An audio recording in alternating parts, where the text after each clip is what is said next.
Welcome back to the Free Mind Podcast, where we explore topics in Western history, politics, philosophy, literature, and current events, with a laser focus on seeking the truth and an adventurous disregard for ideological and academic fashions. I'm Matt Burgess. My guest today is Musa al-Gharbi. Musa al-Gharbi is a sociologist and assistant professor of communication and journalism at Stony Brook University. He researches how society thinks and talks about race, inequality, national security, and other contentious issues in the public sphere. His new book, We Have Never Been Woke, exposes and takes on the contradictions of chattering class elites who simultaneously decry inequality and perpetuate it. We discuss his book, as well as other issues related to the politics of higher education. Musa al-Gharbi, welcome to the Free Mind Podcast. Thank you for having me.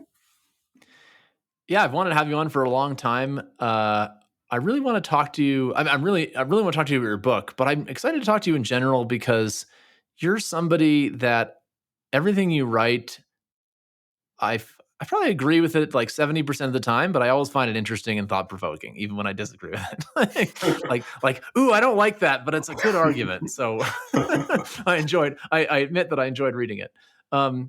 But I'll admit I am sympathetic to the thesis of your book. So let me just start by reading the summary, because I think it's actually a really nice setup. So this is a summary from Princeton University Press that I think is really nicely will set up the conversation. So the book is called We Have Never Been Woke. Society has never been more egalitarian in theory. Prejudice is taboo, and diversity is strongly valued. At the same time, social and economic inequality have exploded. In We Have Never Been Woke, Musa al-Gharbi argues that these trends are closely related, each tied to the rise of a new elite, the symbolic capitalists. In education, media, nonprofits, and beyond, members of this elite work primarily with words, ideas, images, and data, and are very likely to identify as allies of anti-racist, feminist, LGBTQ, and other progressive causes. Their dominant ideology is wokeness, and while their commitment to equality is sincere, they actively benefit from and perpetuate the inequalities they decry. Indeed, their egalitarian credentials help them gain more power and status, often at the expense of the marginalized and disadvantaged. So I think it's a really good summary of the thesis, and people who know your writing will be, familiar, I think, with parts of this thesis. And I almost think of it as a woke critique of wokeness. Is that fair? Yeah, it's funny. I was talking to Kamel Foster at this party, and he started talking about. We started talking about things like systemic or institutionalized inequality. He was kind of skeptical of the idea, and I delivered a spirited defense of why that concept is actually useful analytically, even if it's sometimes taken to some weird places and all of this kind of stuff. And at the end of the conversation, anyway, he was like, you're a lot more left than I thought you were going to be. And I think in general, I do talk about this kind of explicitly at the towards the end of the book, that in many ways what the project of the book is to take some of the arguments of post-colonial theory or queer theory or sociological institutional analyses and things like this, and just take them to their logical conclusions. Because one of the problems a lot of times is social analysts are insufficiently reflexive, which is to say, when we're analyzing social phenomenon, we often tend to focus on those people other than us. We kind of turn the analytic lens to people we don't like and we don't agree with. And we typically don't analyze ourselves or the institutions we're affiliated with, and the kind of actors and causes that resonate with us. We don't analyze them using the same in the same way, using the same analytical lenses. We often so, for instance, as a quick example that I talk about briefly in the book, when sociologists want to understand something when they look at something like people of the same ethnicity preferring to hire and work with and promote people who share their ethnicity. Homophily, okay. Yeah. Those when they look at those, when they analyze those kinds of homophilic tendencies, and they're looking at non-whites, they go, they're often analyzed in terms of solidarity and leveraging social capital, and this is praised. It's praised that Right. when black leaders try to help black new hires kind of move up the ladder and all of this. When whites engage in the exact same behaviors, they're analyzed through a completely different analytical lens. There's nothing about solidarity. There's nothing about leveraging social capital. It's not praised. It's analyzed through the lenses of racial discrimination and white supremacy, and those same behaviors are condemned. And the same thing is true when we analyze men versus women or Republicans versus Democrats and Right. so on and so forth. Left wing authoritarianism wasn't acknowledged until recently, right? Yeah, absolutely. And so part of what the project of this book is taking these analytic frameworks that can be useful and insightful, and turning them to us, turning them to people who produce these kinds of knowledge economy outputs. And the results are quite illuminating. I think a lot of readers will be surprised by what they see. But yeah, so in a way, it is kind of you could characterize it as a woke critique of wokeness, but it's a little bit. Yeah, there's a joke. There's a joke I've heard a few times in moderate and conservative circles that critical theory is critical of everything but itself, right? Yeah. um, so let's dig into that because so for starters, let me ask you the following, right?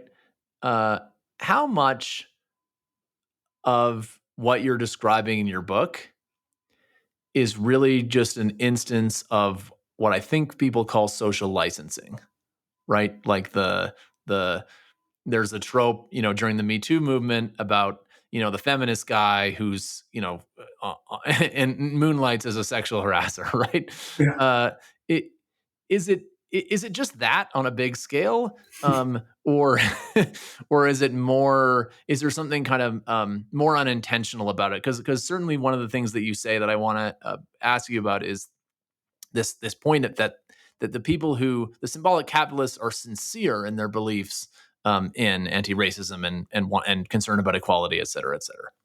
Yeah. So one of the tensions. So there's a few tensions that the book kind of explores that in depth. One of them is that it's absolutely the case that symbolic capitalists are sincere in their commitments to anti-racism, feminism, things like this.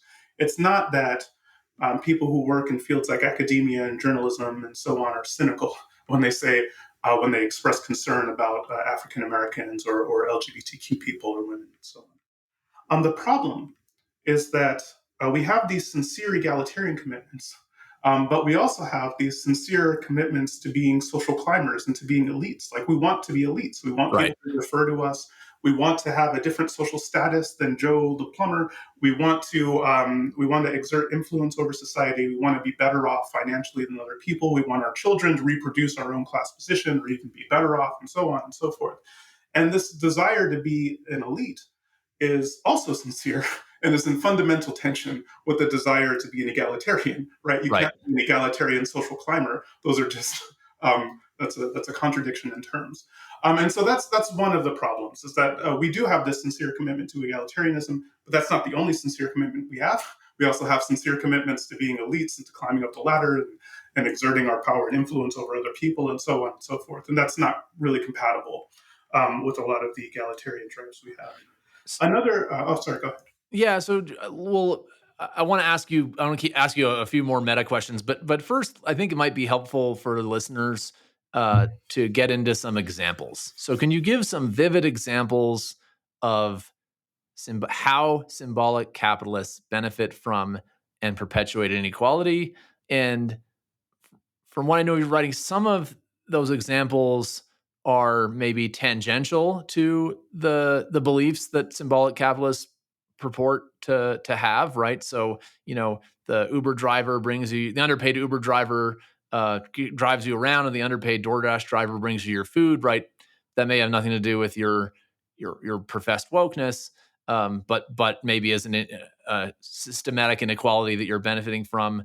But then on the other side, there's you're creating a system of etiquette, basically, right, with a lot of the verbal aspects of wokeness and kind of the histrionic politeness is maybe a pejorative way to put it, uh, that maybe do create barriers. And Rob Henderson has also written powerfully about this. So can you give some examples of where the, symbolic wokeness itself perpetuates inequality, and then where symbolic capitalists perpetuate inequality in other aspects of their lives, maybe that's not directly connected to their beliefs. Yeah, so I'll go in reverse order. So chapter Sure. 3 of the book is about so oftentimes when symbolic capitalists try to think about elites or who benefits from the social order and all of this kind of stuff, we focus on the top 1%. The millionaires and the billionaires, or Right. that's what Bernie Sanders used to say until he was a millionaire. Now it's the billionaires, Right. just the Yeah. Yeah. billionaires. But in any case, as I show in the book, if you want to understand who benefits from the system and how, you can't just look at the top 1%. You actually have to look at basically the top 20%. When you look at who's responsible for the declines in social mobility, when you look at how it is that the 1% exert their power and influence over society. So, who is it that's laundering their money and laundering their reputations and helping them Right. achieve the things that they're practically doing in the world? It's actually people who run their nonprofits and media organizations and things like that. It's people like us. Um, Right. and uh, and so it's actually impossible even to understand how millionaires and billionaires exert influence over society without accounting for symbolic capitalists. But setting that aside, when you look at just who financially profits from the prevailing order, who are the winners in the contemporary society, and who are the losers? Often, the people who are actually losing and suffering the most in the knowledge economy, people who are left out in the knowledge economy, people in flyover country, people in Right. small towns, people who are not college educated, and so people from less affluent backgrounds, and so on and so forth. We actually leverage social justice discourse to villainize those people and to say those people deserve their suffering and they deserve to be excluded. Oh, you're Right. suffering. Oh, you deserve it because you have the wrong attitudes about race or gender or Yeah. You're sexuality. the deplorables, right? Yeah, you Yeah. deserve your suffering. If anything, you have more power and influence than you should. You're not marginalized enough. Right. Right.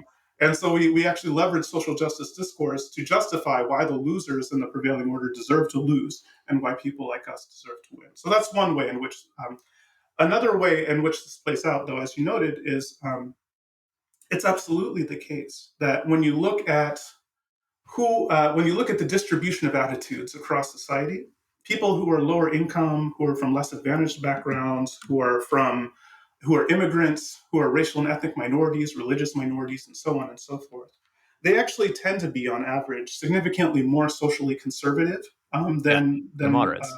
Yeah. and they tend to be more religious Yep. and religiously observant. And so, in a lot of spaces like higher ed or journalism that are dominated by relatively affluent urban and suburban white people who are liberal, in many cases, they create an atmosphere that's hostile towards socially conservative or religious views. And in their minds, I think they assume that this will primarily purge those privileged, white people's regressive whites or whatever. But the people in practice, the people who tend to benefit, who tend to suffer the most when you create an atmosphere that's hostile towards those views, are people from less advantaged backgrounds. Or they're people from less who didn't go to elite schools or who didn't grow up in relatively affluent backgrounds where they learn the proper social signaling that you say Right. that you don't say colored people, you say people of color, or that you don't, or that you use, and even better would be something like underrepresented minority or URM, or and so on and so forth. And in fact, there's a lot of empirical research that shows, and this is actually one of the ways that a lot of diversity initiatives go awry. When you make it easier to punish or fire or censor people on the basis of them crossing these, saying the wrong things or feeling the wrong things. Violating etiquette. Yeah. Yeah, the people who tend to suffer most actually are people who are already underrepresented and disadvantaged in these institutions. Of So course. Yeah. Alexandra Dobbin and sorry, Alexandra Kalev and Frank Dobbin Frank Dobbin. Yeah. have a great study they did in Harvard Business Review, for instance, that shows that when companies create grievance procedures that make it easier to punish and eliminate managers who say or do the wrong thing, actually the people who are most likely to get fired are black managers, followed by Hispanic managers. Asian managers are a little bit less, but white managers are not affected at all. And Jenny Gerson had a similar article, I believe, in Harvard Law Review that talked about how when when the Title IX policies under Obama, got lowered the standard of proof, got very permissive for punishing people, it was disproportionately black men that were affected by that. Yeah, and I did an analysis for Reason magazine, where I similarly looked at, when you look at faculty who are fired for political speech, again, a lot of times, many people on the left in academia think that if you make it easier to fire people who say the wrong political thing, that will purge conservatives and it'll get rid of, and we'll have a more diverse and inclusive and et cetera. In fact, the professors who are most likely to get fired for political speech are African American professors, non-white professors in general, religious minorities, and people who are adjunct and contingent faculty, which tend to be people who went to less elite schools and who are from less affluent backgrounds, non-traditional affluent backgrounds. The kinds of people like me who went through to Columbia.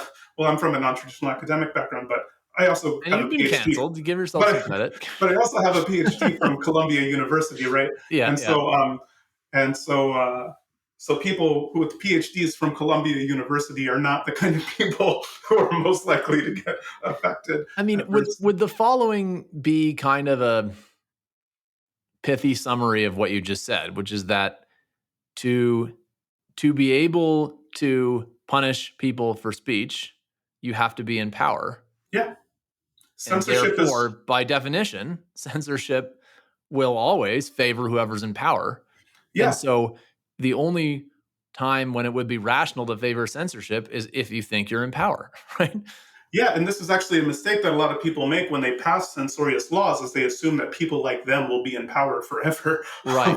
And the problem is when you create this kind of a tool, even if you're in power now, chances are that other people will be in power at some point who you disagree with and may use these same tools against you. But yes, absolutely, censorship is always and only pretty much people in power deploying that power against people with less power than them. It's hard to censor people who are more powerful than you.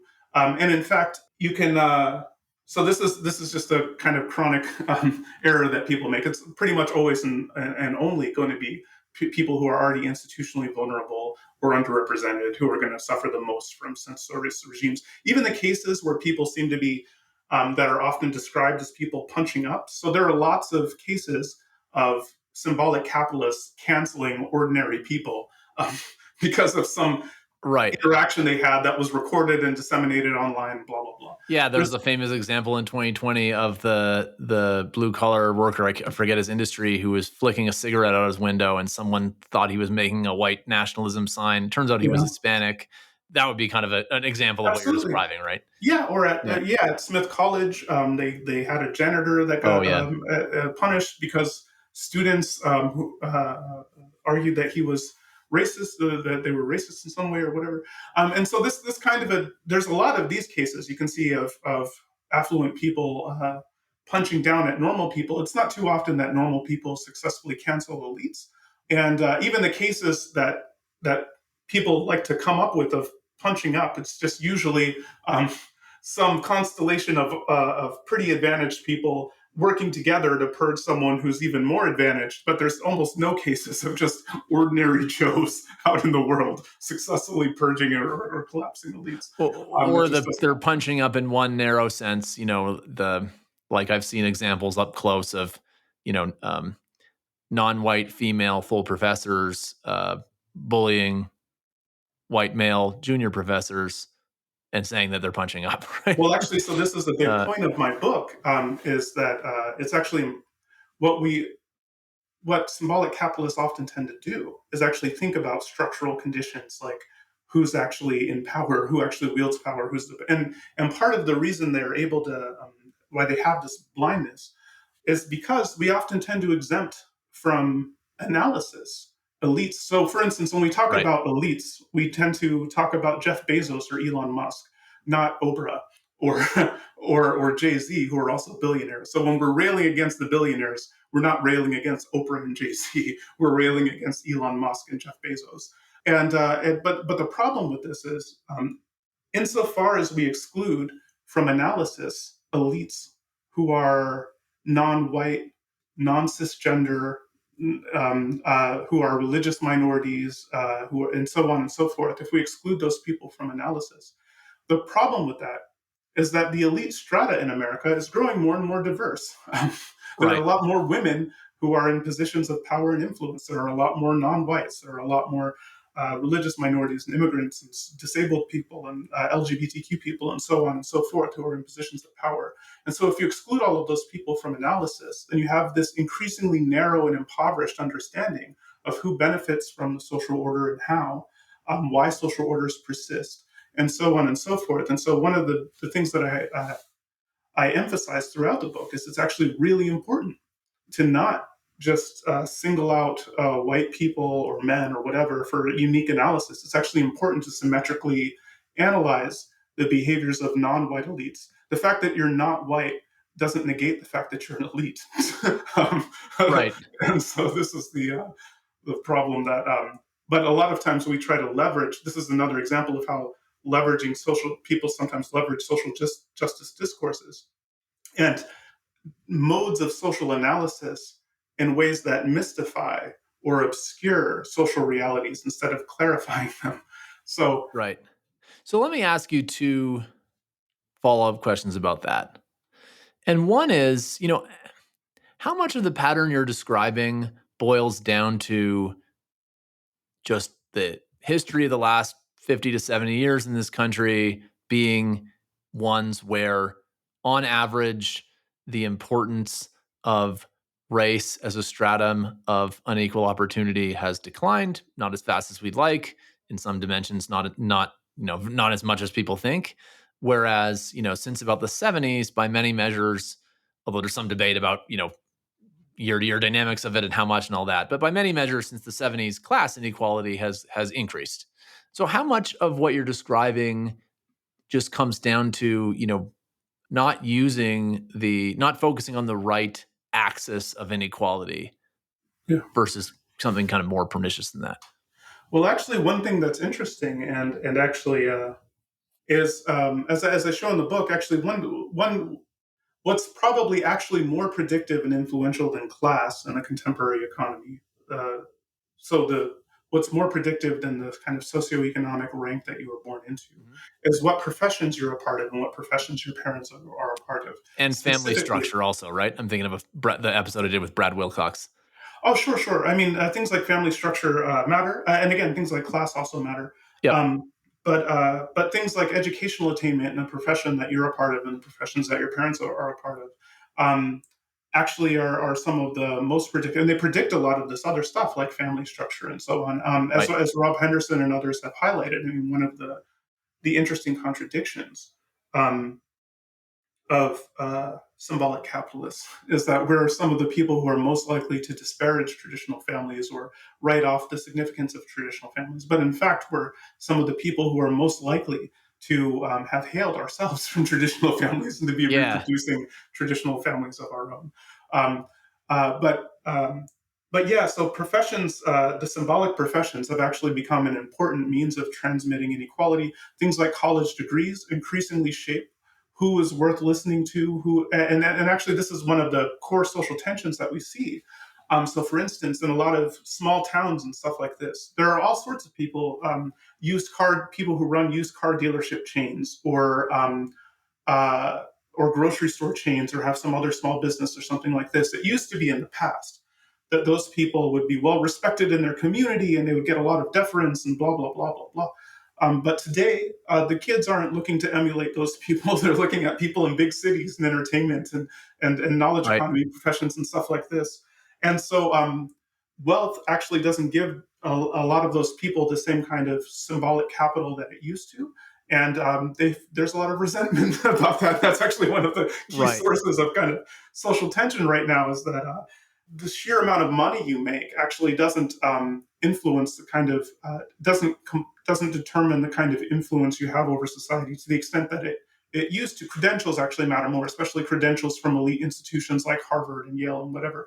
And so that's why the guy who owns the used car dealership will probably bend over backwards to try to get his own kids through Yale or Columbia or something like this so that they So can enjoy the. So let me tie a couple of these threads together. You mentioned Rob Henderson's stuff on luxury beliefs.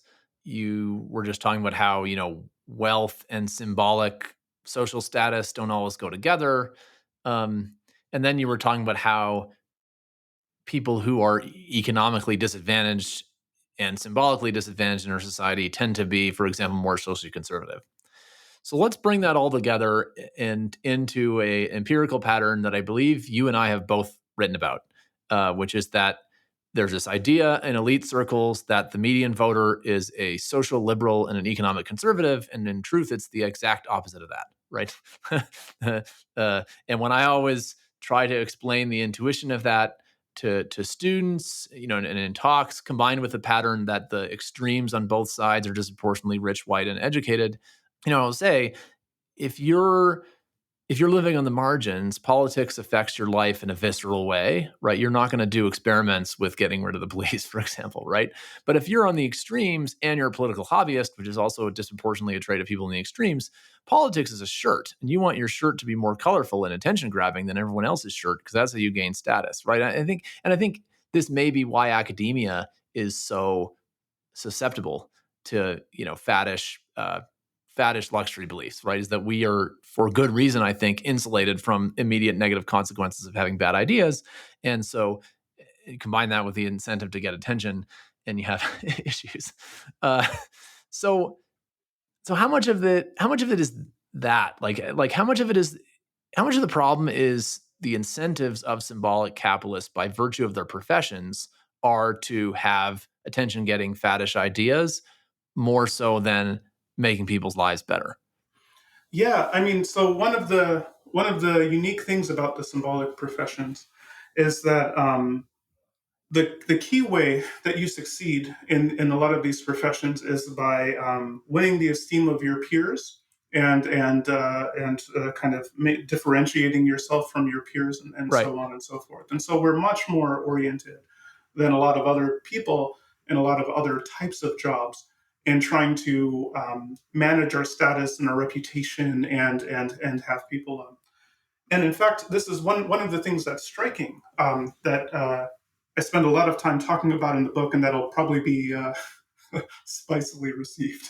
is that Good. This is a spicy podcast. Let's hear is it. that so okay? So when you look at dynamics that are often dominate symbolic capitalist spaces. Things like people going viral and then being canceled, or things kind of blowing up quickly and then falling into irrelevance, and so on and so forth.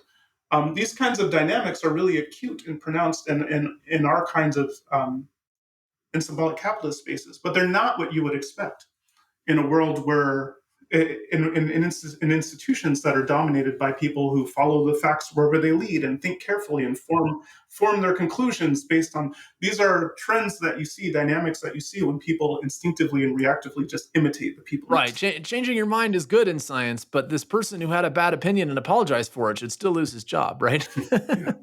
And so what I show in the book is that we've from the beginning of the symbolic profession, so going back to like the interwar period, the period in between World War I and World War II, since that period, when a lot of these professions were formed in a recognizably modern form, since then, we've often defined ourselves as people who defy convention and follow the truth wherever it leads, and we're kind of independent free thinkers, and so on and so forth. But when you look at who academia actually selects for, it tends to be people who are highly conscientious conformists. So, how do you Right. succeed in higher ed? How do you get into a school like Harvard? Well, those are the people who show up to class every day and they do all of their homework on time and in accordance with the specifications, and they work really hard on it and they get good grades and they're really proud of their grades and they think they say something important about them, and they really want to please and impress their teachers, and they do impress them, and they get nice glowing letters of recommendation, and Right. they take part in all of the good extracurriculars, and they avoid getting in trouble at all or getting suspended or arrested or anything like that. Like that's how you end up at a school like Harvard, right? And Is yet you there's a contradiction here that's really interesting where I often warn my graduate students about this. I tell them in academia, all of the short-term incentives are for risk aversion, and all the long-term incentives are for risk loving, right? So the distribution of output in academia is more right skewed than a log normal. A good my PhD advisor, who's one of them, who's I think the most cited ecologist alive now. He used to say, if you're lucky, you'll be remembered for one idea Yeah. at the end of your career, right? And so, in terms of the long term, the rational strategy is focus like a laser on what's the most important thing. Yeah. My PhD advisor used to say to me, he would go to his grad students and say, what's the most important question in your field? And then you'd come up with an answer, and he'd say, why aren't you working on it?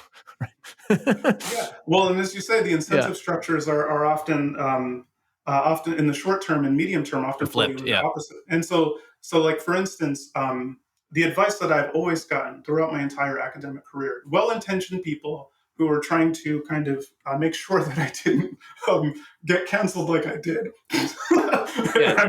and eventually get a job. Just Anyway, quick sidebar for those of our listeners who don't know your career as well as I do. You were at one of the big schools in Arizona, and you wrote something about the America's war in the Middle East that got conservatives to think that you were an Islamist or something, and you were canceled. yeah, uh, yeah. They uh, portrayed me as an anti-American radicalist. They talked about yeah, me a lot on Fox News and other places like this. And then I was a contingent faculty member at the time, and my my even though I had glowing teaching recommendations and I was publishing more in the field than actual professors and so on and so forth, my teaching contract was not renewed. And then I applied to grad programs at University of Arizona, and I got uniformly rejected from all of them, despite having again glowing letters of recommendation from yeah. sitting You have faculty. the distinguished, unique CV of being the leftist gadfly of the left who was once canceled by the right. Yeah, and I managed to fail upwards to Columbia, but that's not the normal trajectory. Yeah. But yeah, but so the advice that people often give is, keep your head down until you and don't do anything risky or controversial until you get tenure.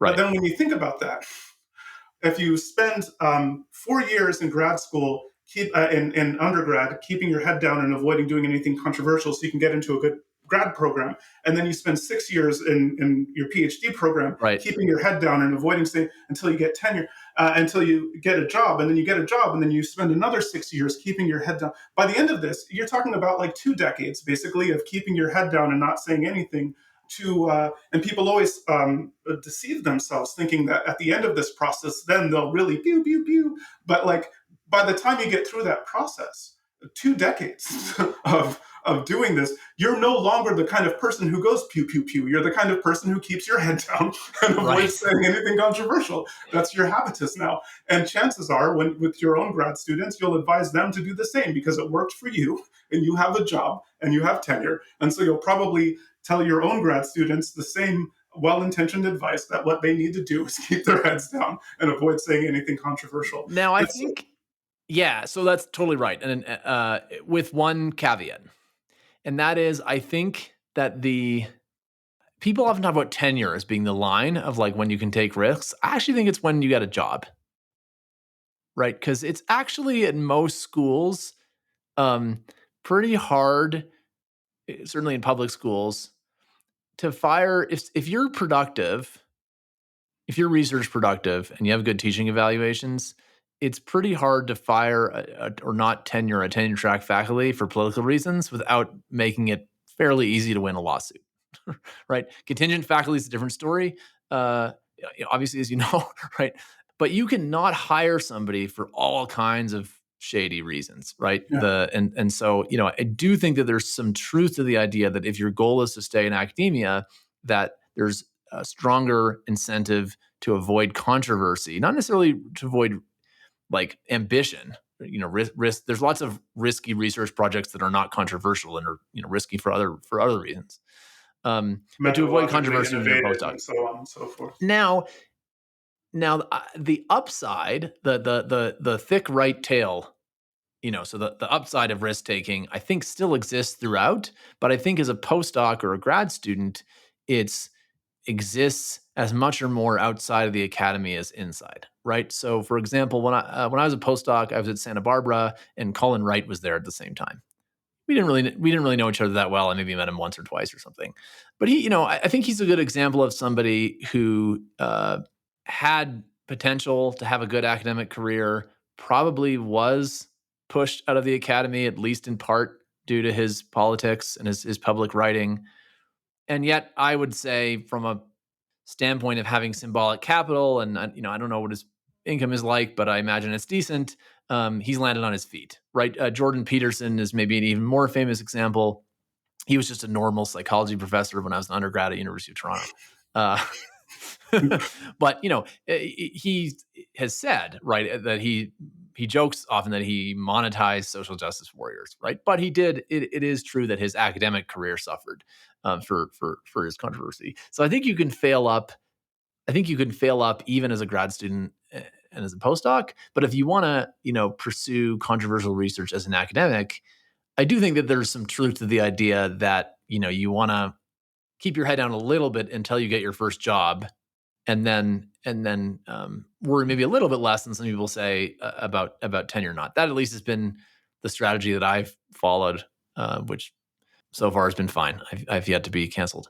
Well, I think there's some tension. I mean, paradoxically, at the more elite the institution, kind of the higher the level of censorship, and that's in part because schools like MIT or Harvard or Yale or whatever actually don't tenure their professors a Right, lot. they're hard to get tenure in. That's a good point. That's a And very good so it point. makes it because there's such a high fail rate for tenure, and they can deny you actually for a lot of reasons that will seem less. I mean, this is how a lot, as you know, this is how a lot of political discrimination operates anyway. In many cases, as they what actually led them to not want you around might be very different than what they formally used to justify. Right, that's Not true. taking And I think, yes, nefarious, from what I've seen, nefarious tenure decisions do tend to occur in marginal cases, right? So if you're of a marginal case on productivity grounds, absolutely, how much people like you is going to matter, right? More than it should. Yeah, it's And terrible. When I was at yeah, Columbia, I'll give you. We had a professor in the department, Carla Shedd, who was one of the. She wrote this great book called Unequal City, which I highly recommend people read. And she was one of the most requested people when people applied to the department. She was one of the people who was most requested to that people wanted to work with. Unequal City won all of the won like most of the big awards in the field. It sold pretty well, but when she was up for tenure, they denied her tenure because Unequal City was published by the Russell Sage Foundation instead of one of the top university presses. And so, even though it had a lot of citations and it did really well and it won all of the scholarly awards in the discipline, she was still denied tenure because she didn't have enough points based on the fact that the book was not published by a university press and so on. And in her case, again, because she's an amazing scholar, she found another school that hired her immediately. But and she's doing really well now. And she's but this kind of crap yeah, is normal in elite schools where you can get tenure denied to you, even if you are a very productive scholar, even if you have glowing teaching evaluations and students want to work with you, even if you're winning disciplinary awards and stuff, they can still deny you tenure, and they do. And so a lot of people in elite schools, especially, are the most cowardly of the bunch because they do deny tenure so much and on often kind of capricious and obscure grounds. yeah, for that reason. Okay, so this brings me to, it wasn't the follow-up question that I was originally going to ask you, but we'll come back to that.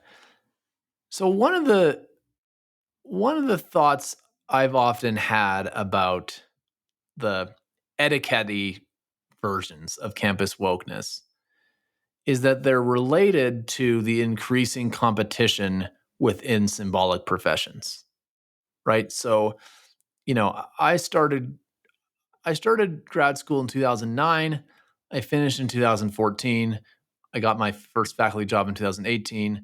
So I was kind of, my grad student to postdoc years were kind of, spanned the years where wokeness basically didn't exist to where, it was the dominant force on campus. And some of it, you know, obviously a lot of it was sincere. I'm going to push you in that a little bit in a second, but but one of the things that I also found was like, the years that I was a junior scholar, at least in my field, were also the years where, the idea that you came to a PhD program thinking that the faculty position was a reasonable default to where it wasn't anymore. Um, changed, right? And one of the things that often struck me was you could be the hardest working, most conscientious person in the department and still not be good enough on Yeah. your research because you're picking the wrong questions, because of bad luck, and other things. And then around 2015, for some people, this back door became available of, if I'm the most pious in this new ideology, then I can get a job. And if you're a person who, as you talked about earlier, are extremely conscientious and extremely risk averse, that's a good deal, right? Because I have complete control over whether I'm the most pious person in the department, right? And my Yeah. conscientiousness, will only amplify my piousness, or my ability to kind of be conscientiously pious. And so, you know, and I don't think that it was consciously cynical for, people that I encountered who seem to fit this pattern. But I wonder if the competition effect, you know, encouraged basically the creation of etiquette as a way to kind of circumvent the competition. And then, by the way, Yeah. this exists outside of wokeness too. The example you gave of, tenure formulas that are not um, that are not bended in obvious cases where the prestige of the scholarship merits it, I think is another example, right? There's economics, my field, is not famous for being woke, right? But it is but it is famous for being insular, right? And for Yeah. having these kind of these norms. Your job market paper is uh, just as much showing off the skills you have as it is answering an interesting question. Um, and I think those you could characterize that in the same way, couldn't you? That if you sort of create artificial rules and of etiquette and norms that are kind of independent of who's doing the most important, best, most rigorous work, um, you can kind of rent seek. Is that Yeah. So one of yeah? the things that on the sincerity question, I'll just briefly note that sometimes people have this kind of dichotomy in their head where either people are pursuing their self-interest or they're sincere believers. And to my mind, based on my read of the empirical literature, that's actually kind of a bad way to think about thinking. Um, in truth, our brains are oriented towards, and our cognition in general is oriented towards kind of serving our interests and furthering our goals.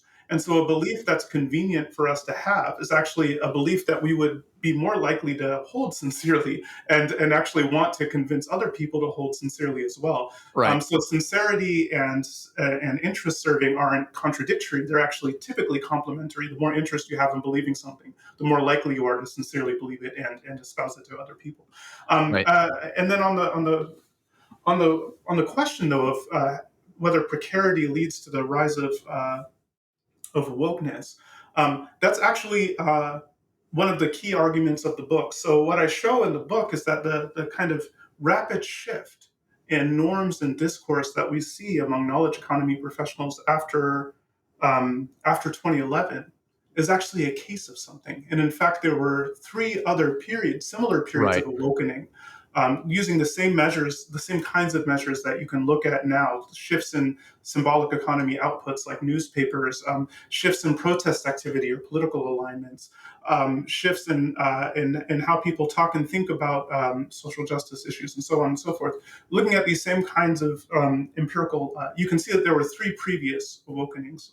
There was one in the late in the late mid 1920s through early 30s, one in the mid 1960s through early 70s, one in the late 1980s through early 90s. That's the last time we had these big blowups about political correctness. right, And then one that started after 2011. And by comparing and contrasting these cases, you can get insight into questions like under what circumstances do these awakenings come about? When and why do they end? How does one influence the next? And so on. And so, on this question of when and why do they come about, as I show in the book, there seem to be two factors basically that predict when an awakening will happen.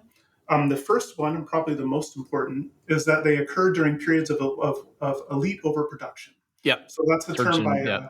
Turchin and Jack Goldsmith as well, which is when society is producing more people who have this vision of their life of being elites, who feel entitled to elite lifestyles and so on.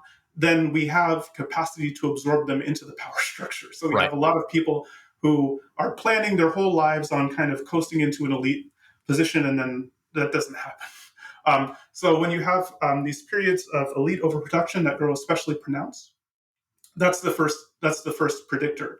But the problem is, elite overproduction itself isn't usually enough to predict. It isn't enough to predict when an awakening will happen, because there's this kind of counter-cyclical tendency between the fortunes of elites and non-elites. So that is as my advisor Seamus Khan showed, when times are really good for elites, they tend to be bad for ordinary people. Right. And on the flip side, when times are bad for elites, they tend to be pretty good for ordinary people. And so in many cases where there's elite overproduction or where elites are otherwise suffering, it's really hard to get other people to care.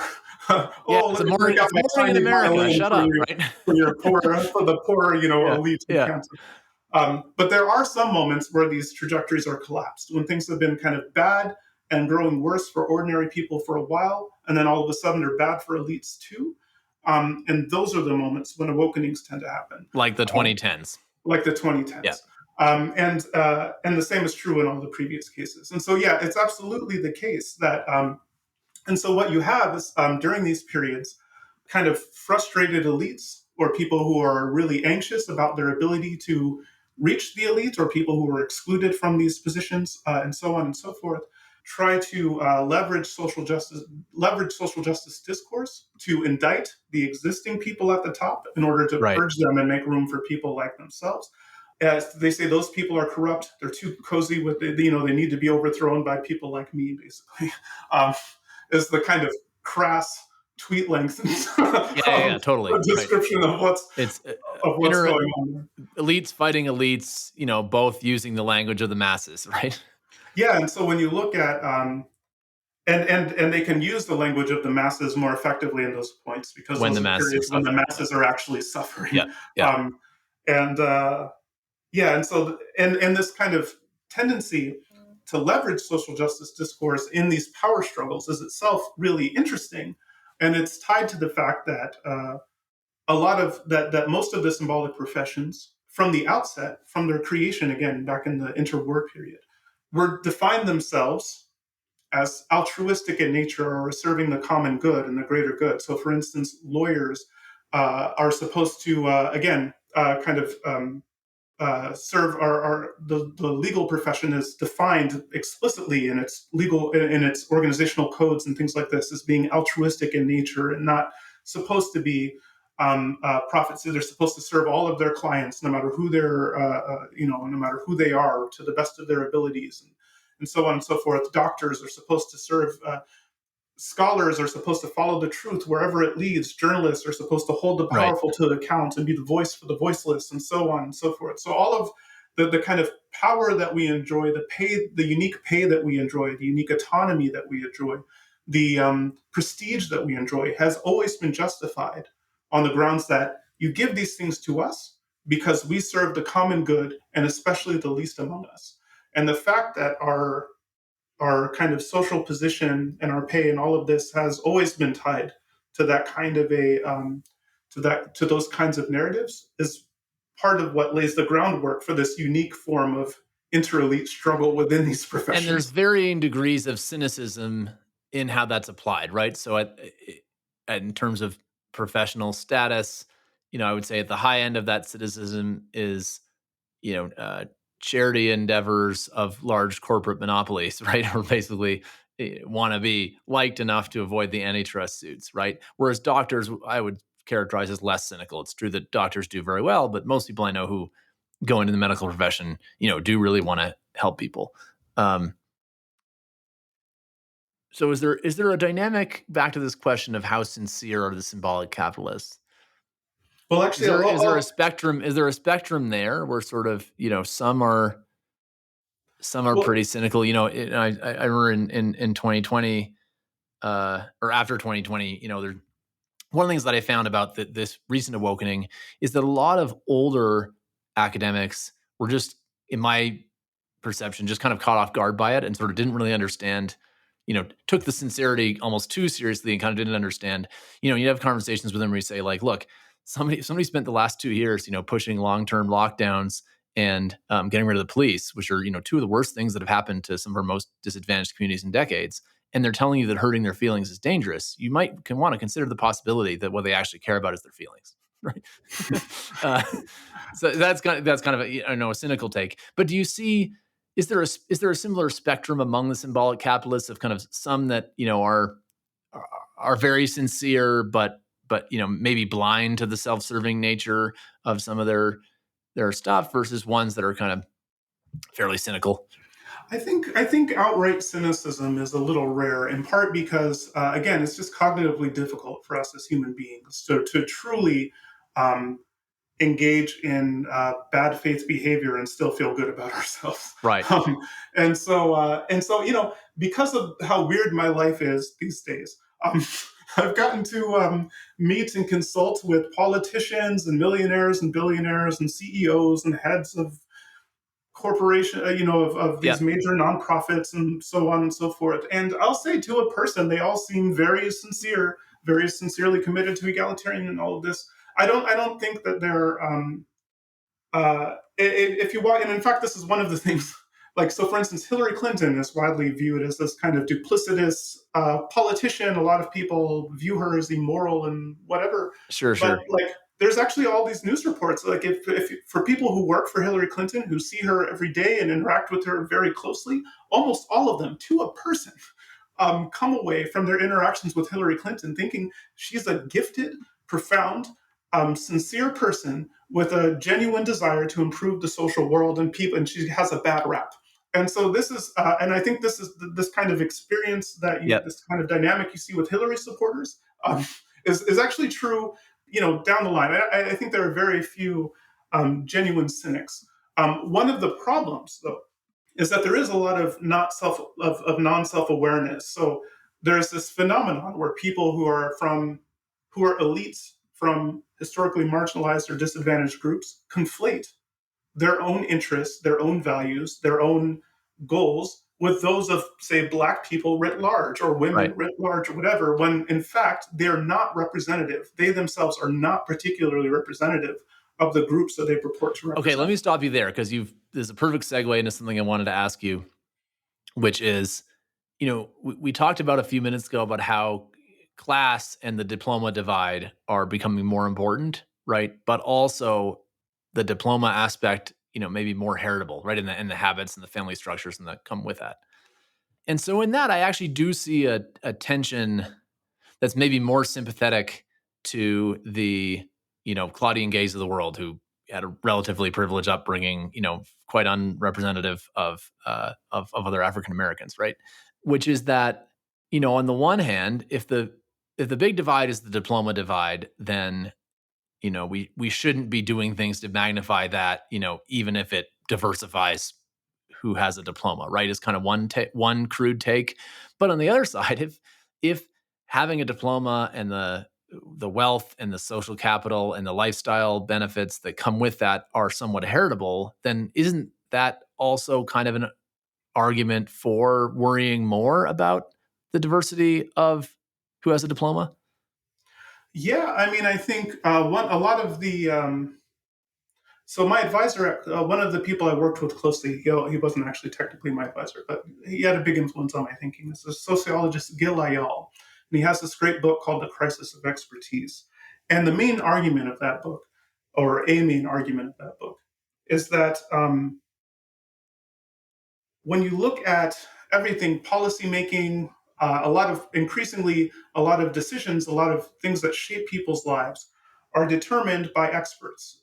So you have expert committees that often Right. advise judges in court cases about policy matters, or that lobby senators to adopt one thing or another, and so on and so forth. Expertise is increasingly valued, and this growing scientization of politics, as he puts it, is related to the growing politicization of science. So the more science is intimately, Right. tied to political processes, the more political processes, and you know, also affect and influence.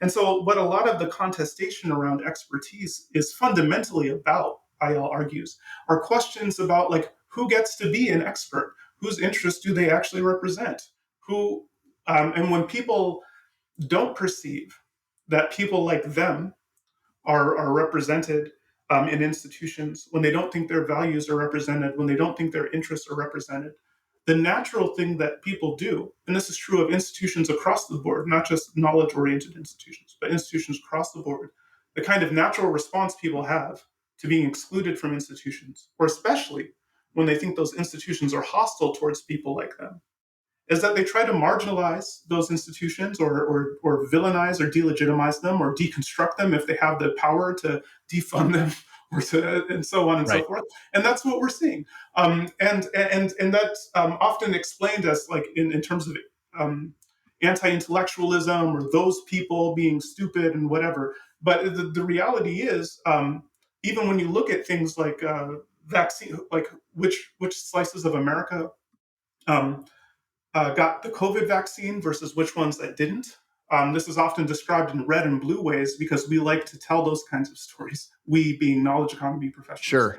But in truth, it was people with sociological distance from experts were the least likely to get it. And Right. so that included people who are younger, who are more who live in rural areas and small towns, people who are not white, people who are religious minorities, and so Yep. on and so forth. And we like to map it onto red and blue because then we can go, ha, ha, ha, Republicans, they let them die, ha, ha, ha, ha. Yeah. But when we see that it's the people who are actually dying are religious minorities and ethnic minorities and poor people and people who live in more remote areas and so on and so forth, then the kind of brutality of these arguments and their eugenicist tinge becomes more clear. So we don't we don't talk about it that way. Okay, good. This is a perfect segue to the last topic I wanted to talk about. And that is diversity in the academy. I recently published a Chronicle of Higher Education piece called "Let's Stop," something like "It's Time to Stop the Devil Talk About Diversity Hiring." Sorry, and I can't remember the title because the editor changed on me in the last day.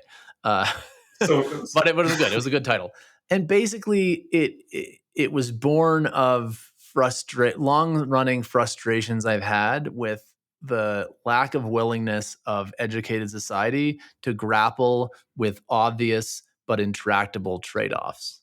And let me lay out a couple and get your thoughts. And I want to talk to you about this because you are an exception. You have been willing to publicly grapple with these intractable trade-offs, and you maybe reach slightly different conclusions than I do, but at least it's an honest conversation. So let's have it. Uh, okay. So on the one hand, as you said, and I completely agree with you, and I think there's good empirical evidence for it. People who don't think institutions have their interests don't trust those institutions. And thinking institutions have your interests isn't completely related to demographics, but it is partly related to demographics, Yeah. right? So, uh, and kind of from both directions, right? People are homophilic, people like people who are like them. And so, for example, conservatives not seeing conservatives in the academy makes them think, partly because of just tribalism, homophily, the academy must not have my interests. Partly, the academy really doesn't have their interests in some cases, Yeah. right? Because of tribal homophily on the other side. And you can make the same arguments, about underrepresented minorities. You've done some interesting writing about how who's underrepresented in the academy is sometimes who you think and sometimes not. So for example, Christians are underrepresented, conservatives are underrepresented, straight people are actually underrepresented. That was probably the one that you found that surprises most people I talk to. Obviously, there's some fields now where men are underrepresented, and so there's that dynamic, which trades off with the fact that turnover in the academy is super slow, especially if you're talking about professors. So an example that I gave in my article was, Imagine, which is based on a real example, imagine you have a department with 40 people in it, 25 of them are white guys. People say, that's too many white guys. Wouldn't it be nice if we only had 15? Well, that department gets to hire once every 3 years. It would take 30 years of no white guys allowed to get there, right? Yeah. And nobody's willing to say either we should do that, right? Or we should tell our activist students that we are not going to diversify anytime soon, right? Yeah. But those are the choices. And then, secondly, the other tension that I think your earlier comments brought up, which I think is somewhat related, is that the trust in the academy and other symbolic professions is somewhat related to the services that they provide.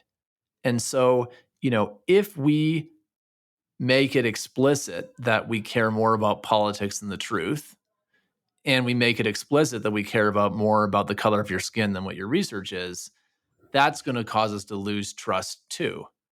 But again, that may exist in tension with a desire to be representative, which also, our trust is somewhat vested in. And like you said, with experts, one of the comparisons that people who oppose affirmative action often make is to athletes. Like, nobody cares about the diversity of 100-meter sprinters, which is lacking, because we want, the fastest people to be sprinting for us, right?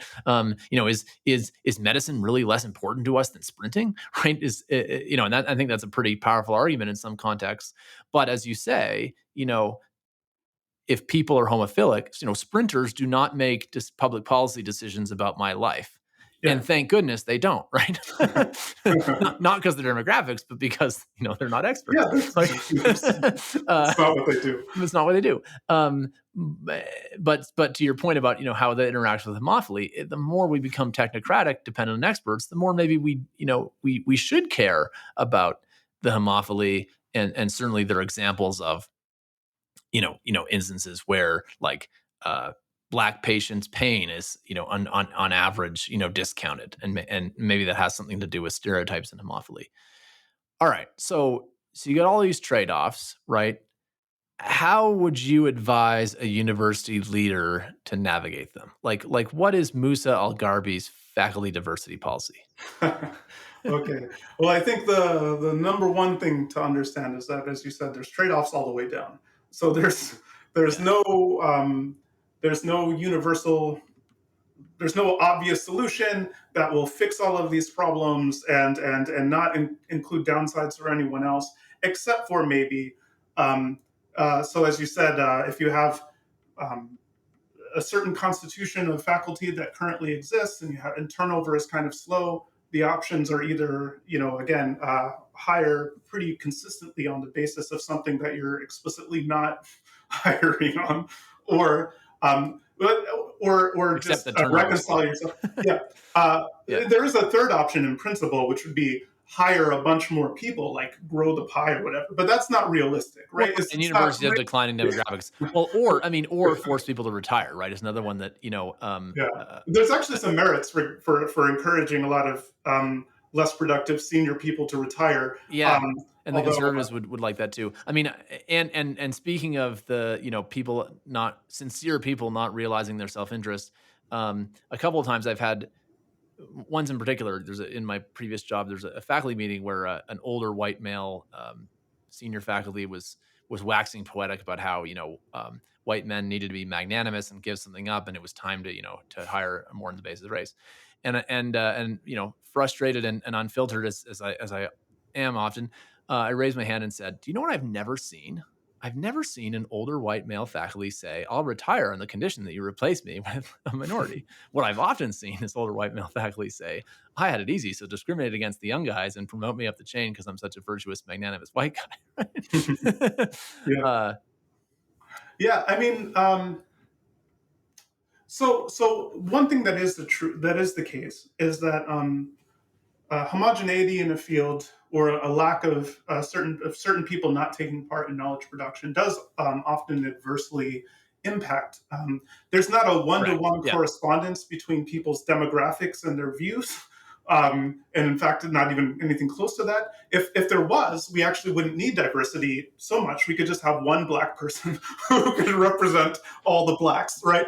It's and precisely because we can't right. predict people's And that we actually. and sports are a good analogy here too, right? So, a hockey team that is entirely composed of right wingers isn't going to be a very good hockey team, right? Even if they're the best right wingers in the world. Yeah, well, and you can see this. You can see there's lots of cases of this.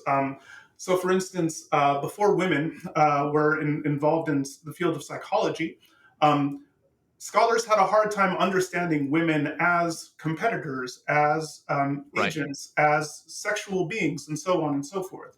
The idea was that women were passive, and we didn't really, and that it was men who are competitors. It's men who are, right, and so on. And as we got more women involved in the field of psychology, they completely transformed our understanding of human competition. It turns out that men and women have importantly different modes of status seeking and competition.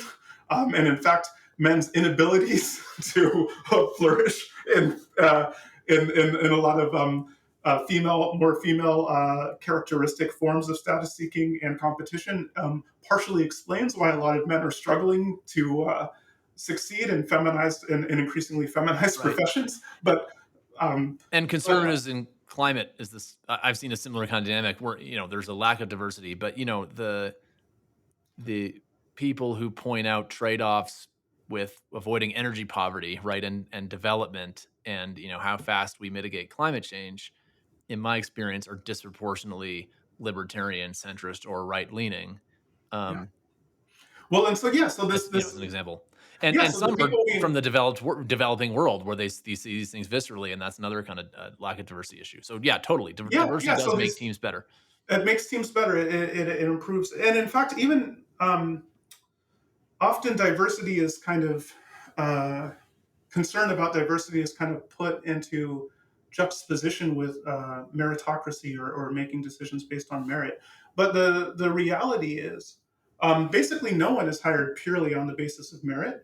So you have some kind of meritocratic threshold. There's usually many candidates that are the finalists for a position are usually roughly equivalent in their merits. And so, how we arrive at the candidate we ultimately choose between the candidates who the finalists who are all roughly okay on their merit, like roughly equivalent in their merits, is often we make choices based on fit, which is often a euphemism for homophily, as Lauren Rivera showed in her book Pedigree. Yeah. Okay. So, Good. I was agreeing with you for the whole hour, and this is getting boring. So we found we found an area where, and I don't know if disagree is the right word, but maybe emphasis.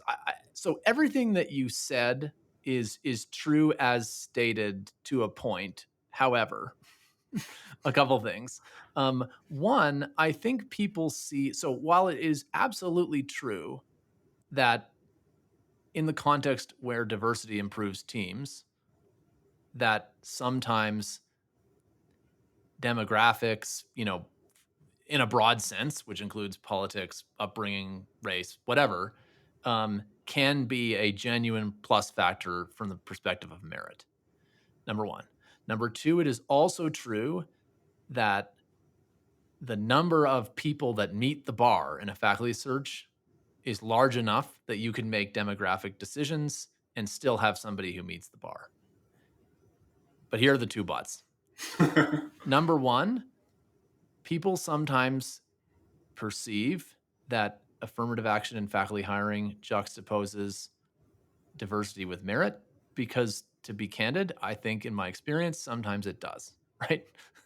So, uh, you know, for example, if somebody says we shouldn't hire this person that we all think is the best because he's not black enough, which is an instance that I'm aware of at a previous institution I won't name. Um, and actually, when I've told that story, several people have said, "Oh, I have heard a similar story." Right? right, yeah. um, I reckon that we are sacrificing merit for something else.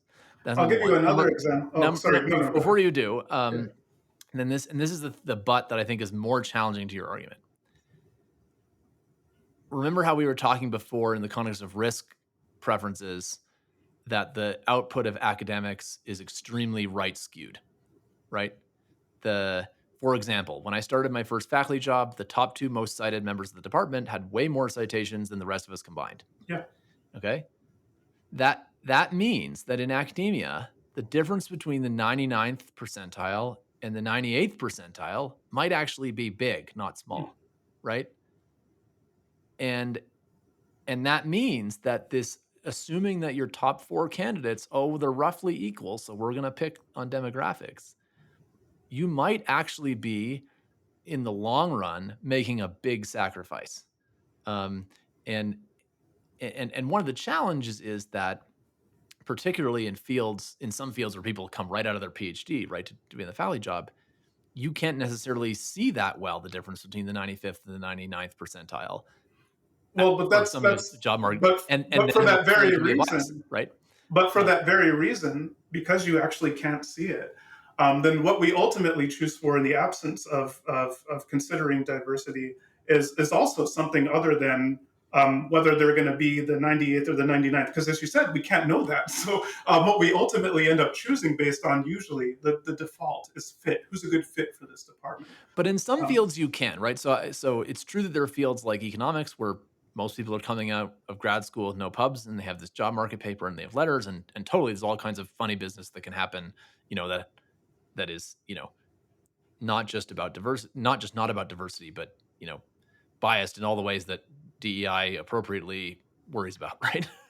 uh, but there are some fields, like many biology fields, you have 5 years or more of postdoc, right? yeah, yeah. Before you get a job. Psychology, people publish at a pretty high clip.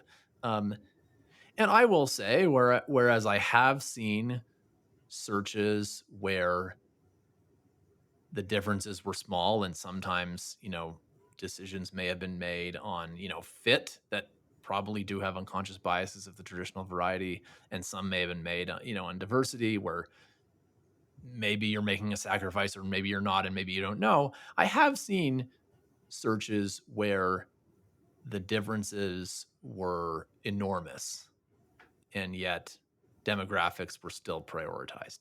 And I think those are the cases that motivate people to talk about diversity versus merit. And I think it's a little bit like the science is political, right? The saying that politics has always been affecting science is true, but that doesn't mean that all all politicization of science should go, right? Yeah, yeah. Or that it's good. And I think basically the same thing applies to what you're talking about. That it's too easy to say, well, fit always is a thing that's biased, so we shouldn't care about any kind of non-merit criteria that we use. Well, what I think there's a couple things to bear in mind.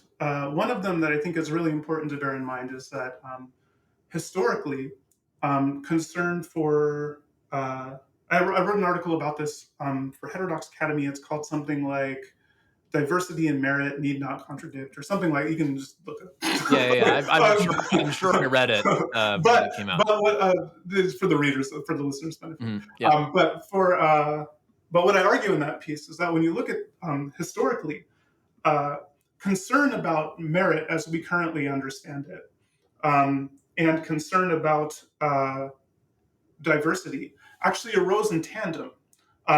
So before, like all the way until the 1990s, for instance, um, faculty typically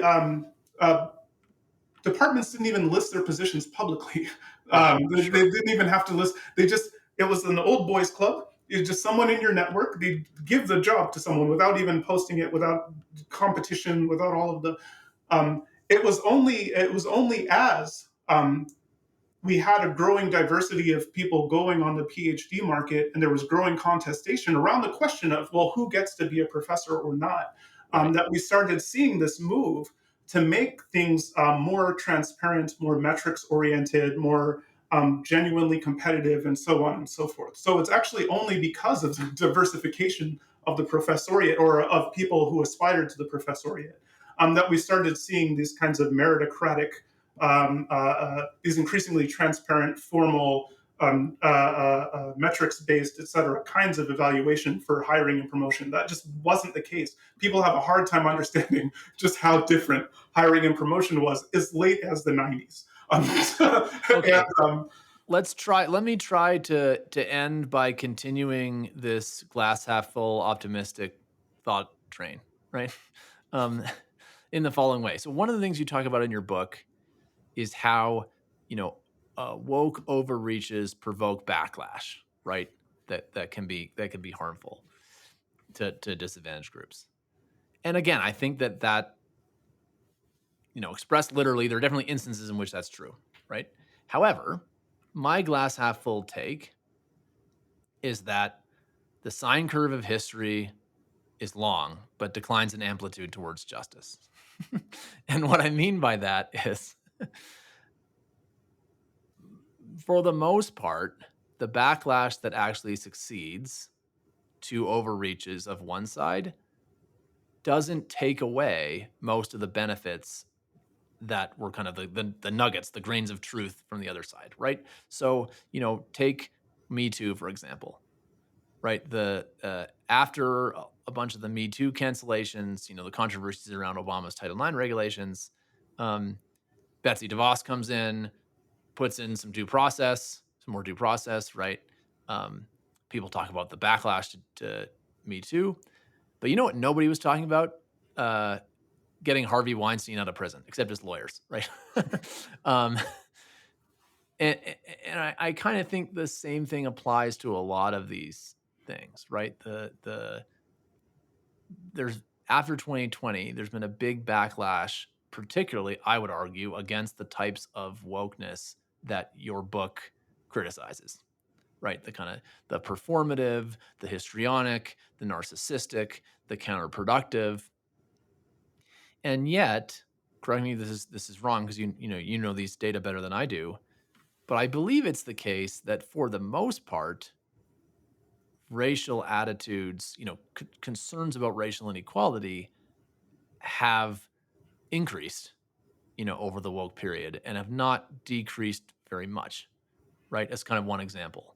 Um, the If I think about it in more anecdotally in terms of the dynamics I've seen in universities, a growing number of professors have become fed up with the kind of what you might call toxic wokeness. And yet I haven't met any, even in kind of the conservative center circles that I've traveled in, who think that it's bad that we are now more aware of trying to minimize these kinds of nepotistic and other types of unconscious bias, right? So I guess what I'm saying is, like, yes, there's, it can be clunky and, can go a little bit too far kind of one way or the other, but would it be, too Pollyannish to say that maybe, we are iterating in a generally positive direction, and that, each kind of overreach backlash cycle preserves some of the best aspects of the cycle that preceded it? Or am I being a naive idiot? No, not necessarily. So, okay. So I think there are kind of two trends that tend to happen simultaneously with awakenings, and they're both important to bear in mind. So I'll give a. So I don't disagree with you. I'm not going to give you a cynical or a depressing answer. I'm going to say it's maybe more ambivalent. So on the negative side, one of the things that you see often is that so it's the case that symbolic capitalists have like radically different ways of talking and thinking about moral and political issues than the rest of society. That's always the case. That's pretty consistently the case. Right. But during these periods of awakening, the differences between us and everyone else grow because we shift a lot, but the Right. rest of the public doesn't shift so much. So even when you look at these changes and added in concern about these changes in views about race and stuff, it's actually highly educated, relatively White affluent, liberals, urban, yeah. suburban. Like those Yeah. are the people who shifted the most. Climate change Um, too, by the way. The white people are more polarized about climate change than non-white people are. Yeah, and so these gaps between us and everyone else grow bigger during these periods, and they also grow more salient because we become more confrontational against people who disagree with us. We try to censor them, villainize them, demonize them, and all of this. And so this creates an opportunity, political opportunity, for typically right-aligned people to campaign basically on the basis of bringing these institutions back under control, restoring them to their proper purpose, Right. and so on and so forth. And so this kind of move you've seen with the political gains of people like Ron DeSantis and in Virginia and so on and so forth. This is actually par for the course. This is a normal thing. What happens is awakenings often devolve into culture wars and translate into right-leaning gains at the ballot box. But those are often not permanent. Um, uh, the thing that the thing that's more durable is that often these awakenings also give rise to these kind of parallel knowledge producing infrastructures so for that are more durable. So for instance, after the late 1960s and 70s one, there was a perception in a lot of right-leaning circles that academia was lost. So you saw the proliferation of think tanks as an alternative for academia, starting with the Cato Institute and the Heritage Right. Foundation, and then kind of expanding to a broader. In the 90s one, there was a perception that the news media was gone, it was lost, there was nothing you could do to, and so they actually And so you created had Fox Fox News. News. Yep. Yep. And in the contemporary moment, you see things like the anti-woke takeover of Twitter, or the creation of Truth Social or Parler or Rumble, and these other, so they're creating these parallel infrastructures of The online latter being much less important than the former, right? There's very few people on a national scale on Truth or Social right or whatever. now. But that's not. But like so, for instance, if you look at Fox News, they're eating everyone else's lunch consistently for decades. And what's more important is that these institutions, these new institutions that are created, they have an existential stake. How they get listeners or readers, how they get money, how they continue to exist is by basically perpetuating the culture wars and villainizing the mainstream institutions. So Fox News differentiates itself, gets viewers and money by constantly saying the mainstream media is corrupt and biased and blah blah blah. And the same thing with a lot of these think tanks, and the same thing with a lot of these alternative. And so we to the extent that we actually do embody the caricatures of us during these periods, we actually kind of create our own gravediggers. So you do see this kind of enduring. One thing that does endure is these parallel infrastructures, and you often do see a persistently diminished trust in experts or in institutions after these awakenings. Um, But are we so letting ourselves that's off the too easy downside. there? Are we letting ourselves off too easy there, right? Because like there's a I'm trying to remember if it's Keith Whittington or somebody else. But there's a one of these famous free speech scholars has an article in Reason that came out around the time DeSantis his reforms when New College was starting, and it was called something like "Instant Karma is going to get you." And basically, his argument was what DeSantis is doing in Florida is not good for academic freedom, granted, but you have to understand that the argument, well, what happens when the liberals have the governor's mansion isn't going to work because the way conservatives see it is it's not just that the liberals have the governor's mansion in the ivory tower. It's like the way left Marxists that can't even win Democratic primaries, who control the academy, right? And so uh, if your choice is that, or we flip back and forth between, the red or blue person who is broad enough appeal to win the governor's mansion in Florida, it's easy choice for conservatives to choose that. And where I'm going with this is when these parallel institutions form because of bias, I think the counter argument to what you said, or the rejoinder to what you said, is they're sometimes not wrong about the bias, and sometimes I agree that there's a diversity of these institutions, and some of them are uh, mostly destructive or entirely destructive, right? But to give a more positive example, I think the rise of Substack, for example, has been a clear net positive in terms of the ability to find information. And maybe it's that I'm just, an unrepresentatively engaged, uh, reader. But I think, like take it for example, public news has been criticized a lot for being kind of like a, foxy type uh Substack.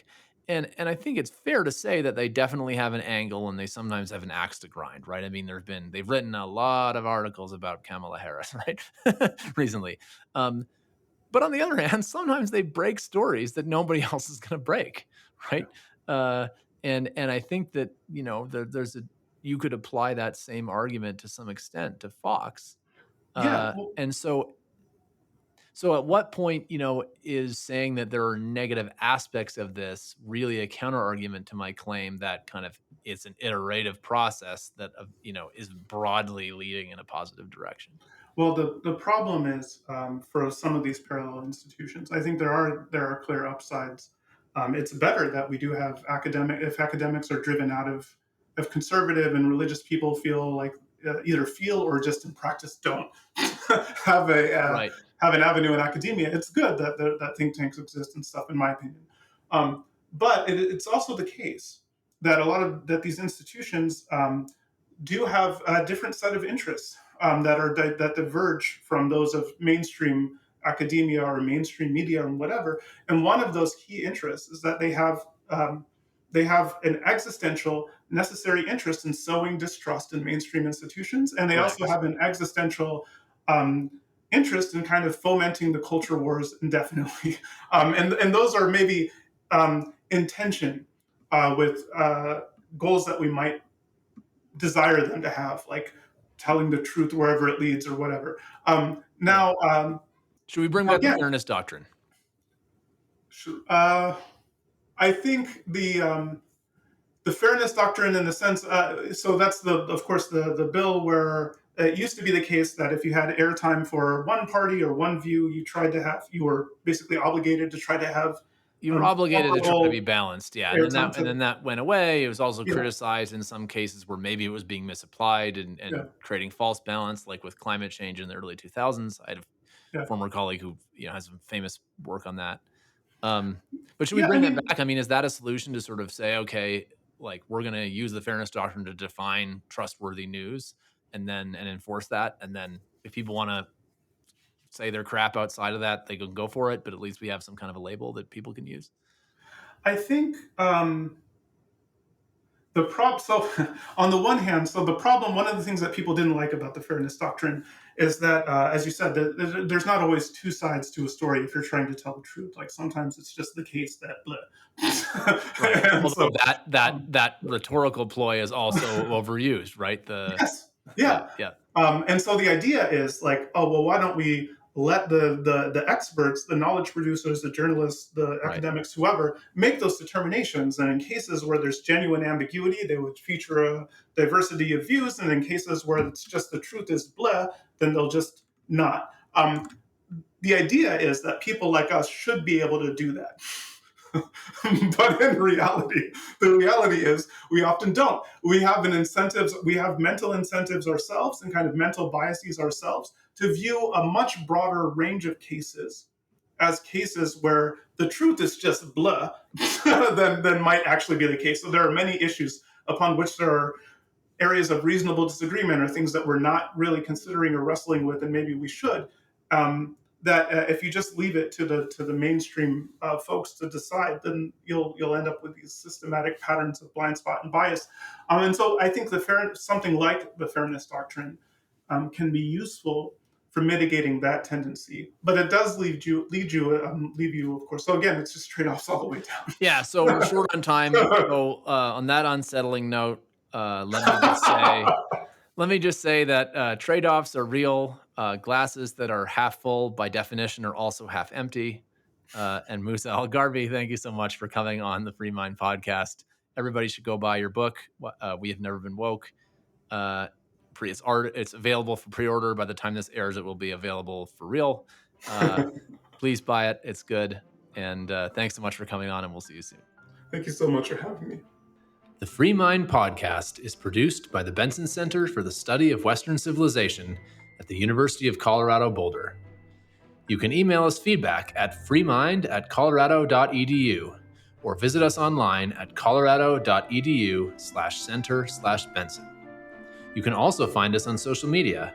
Our Twitter, LinkedIn, and YouTube accounts are all at Benson Center. Our Instagram is at The Benson Center, and the Facebook is at Bruce D. Benson Center.